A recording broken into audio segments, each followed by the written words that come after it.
What's up, Fox here. Today I'm actually talking about the 1066 gig, despite the fact that I ordered a 1050 Ti. Yeah, I don't know how that happened, but I bought a 1050 Ti, and for some reason, I plugged it into my PC, and it registered as a 1066 gig, and the performance figures are also that of a 1066 gig, so it's not a flash card. I don't understand it, but you know what? I am perfectly fine with a free upgrade. On top of that, the reason why I haven't done a GPU review in a little bit is because my test bench is currently MIA, or I guess KIA, so I'm using my main PC plus the 1066 gig, which is a 5900X, as well as 64 gigs of RAM. But otherwise, let's just see what the 1066 gig does in 2022. So, the 1066 gig obviously has 6 gigabytes of GDDR5 RAM, a base clock of 1506 MHz, a boost clock of 1709 MHz, a TDP of 120 watts, 1280 shading units, and of course this is still supported by DirectX 12, and it is still the most popular graphics card on the Steam hardware survey still. So unsurprisingly, it's going to be a trooper, but let's just run through some benchmarks with some of the most demanding modern day games and see if the 1060 still holds up. First up on the list is Cyberpunk 2077. At 1080p with the medium settings, we saw an average frame rate of 41, a 1% low of 30, and a 0.1% low of 14. Cyberpunk is still a very hard game to run, despite the fact that it is almost 2 years old at this point, but the 1060 was able to do it at 1080p. All benchmarks are going to be at 1080p. If you'd like a 1440p benchmark in the future, let me know. But Cyberpunk ran at 41 FPS, which I guess is what I would consider to be playable, although I would not play it at 41 FPS. I would probably put FSR on and try and get 60 frames per second.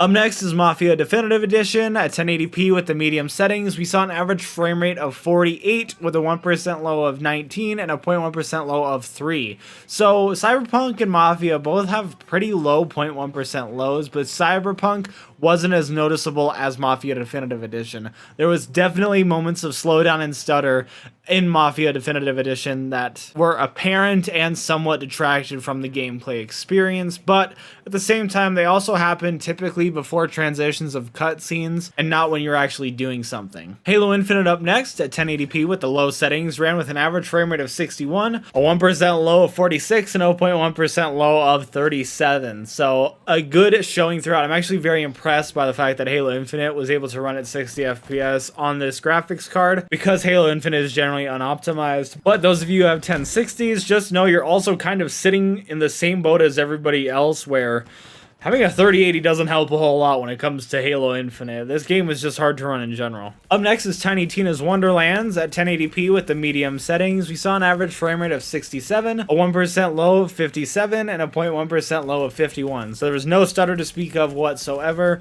On top of that, the game was able to probably run at high settings without any issues. It is an easier game to run, but even still, it ran wonderfully. This was with a benchmark, and then of course, as well as gameplay. It seems like 1080p with the medium settings is a very recurring thing and probably a good indicator of performance. I recommend 1080p medium for most games. Speaking of, SpiderMan at 1080p with the medium settings ran with an average frame rate of 60 FPS, a 1% low of 32, and a 0.1% low of 6.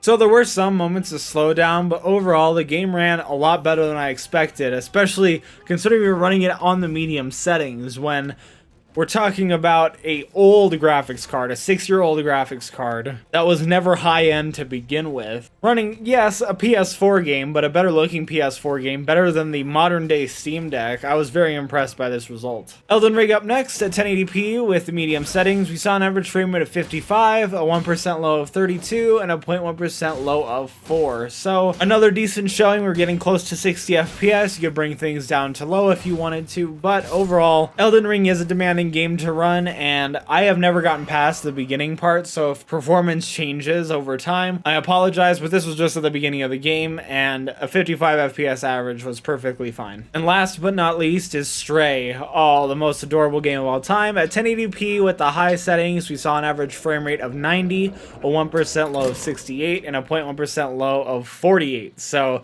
no low frame rates to speak of. This game ran incredibly, unsurprisingly, but for how good it looks, I'm very glad that Stray is able to run at a consistent frame rate on an aging graphics card like this. So I was originally going to make a video over a 1050 Ti, which I thought was going to be an interesting video, but the fact that I got a 1066 gig for the price of a 1050 Ti is just still blowing my mind. The 1060, unsurprisingly, is still a fantastic card for entry-level builds. You can run it with a nothing CPU and you will do fantastic. Because graphics cards are going down in price, I do recommend perhaps looking for something a little bit newer, like a 2060, but even then, if you're just looking for something, you're not one who cares about getting the highest frame rates or playing at the highest settings, the 1066 gig is still an awesome card. There's a reason so many people still use it, and I can't believe one found its way into my possession again, because I had sold one about 2 years ago, and I actually wanted to get one back for video game benchmarks, because a 1060,